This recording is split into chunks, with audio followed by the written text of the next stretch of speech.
എടാ വിജുഷേ, നീ റെഡിയായോ? ഞാൻ സേതുവിനോട് പറയും നിന്റെ കൂടെ വരുവാന്ന് കേട്ടോ. അനൂപേ, നീ ഫോൺ കട്ട് ചെയ്ത്. ഒന്നാം തന്നെ സമയം പോയി.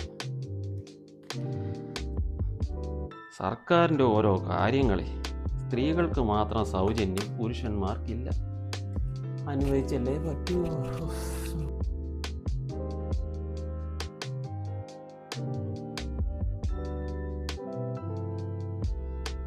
അച്ഛനെന്താ സ്കൂട്ടർ എടുക്കുന്നില്ലേ? എന്താണ് ഈ സ്കൂട്ടർ എടുക്കുന്നില്ലേ? ഒന്നാ മഴയാണ്, പിന്നെ പെട്രോളിനൊക്കെ എന്നാ വിലയാണെന്നറിയാം. അതുകൊണ്ട് ഞാൻ ബസ്സിനാ പോകുന്നത്. കൊള്ളാം നിന്റെ ആഗ്രഹം, അതങ്ങ് മനസ്സിലിരുന്നാ മതി.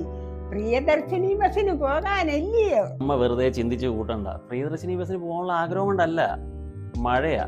ആ ഒറ്റ കാരണം കൊണ്ടാ, അല്ല വേറൊന്നുമല്ല. എടാ, നിനക്ക് വൈകിട്ട് വീട്ടിൽ കിടക്കണോ അതോ വെളിയിൽ കിടക്കണോ? അതെന്നാ ചോദ്യം അമ്മ അങ്ങനെ ചോദിക്കുന്നത്? ഞാൻ വീട്ടിലല്ല, വെളിയിൽ കിടക്കാൻ പറ്റുമോ? ആരോമില്ലേ, അച്ഛന്റെ സ്കൂട്ടറിന്റെ താക്കോൽ ഇങ്ങെടുത്തോണ്ട് വാ.